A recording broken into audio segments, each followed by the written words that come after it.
Hello friends, welcome to Bangla activity channel. School service কমিশনের নিয়োগ দুর্নীতি কাণ্ডে বড় খবর সামনে এলো। চলুন এ বিষয়ে আমরা দেরি না করে বিস্তারিত জেনে নিই। ভুয়োদের বাতিল করলেই চলবে?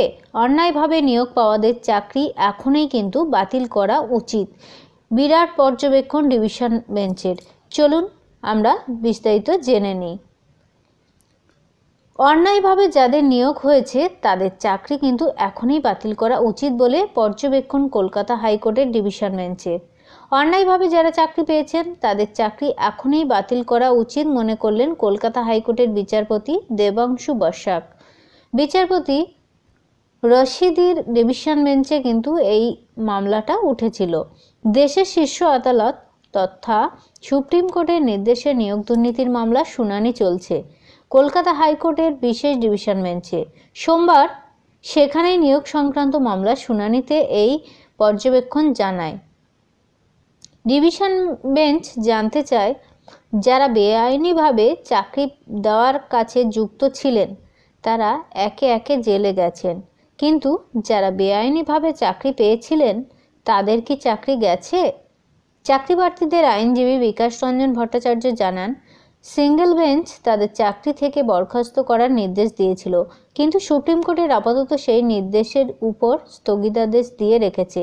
ফলে যাদের চাকরি গেছিল তারা কার্যত ঝুলে রয়েছে বলা যায়। তাদের বিষয়টি সেই অবস্থায় রয়ে গেছে। বিকাশ রঞ্জন ভট্টাচার্য আদালতে জানান, এখনই স্কুল সার্ভিস কমিশনের সচিব ফের হলফনামা দিয়ে জানাচ্ছে আরও 183 জনকে নবম দশম ভুল করে সুপারিশপত্র দিয়েছিল।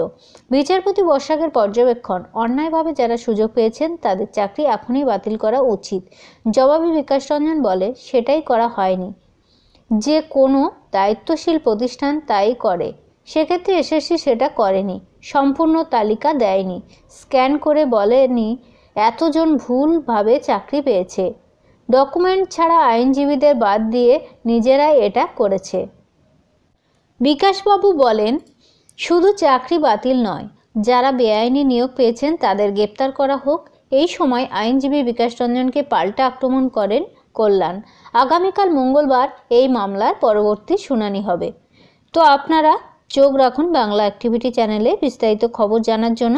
অনেক ধন্যবাদ সঙ্গে থাকার জন্য। চ্যানেলটিকে সাবস্ক্রাইব করে সঙ্গে থাকবেন। Thank you.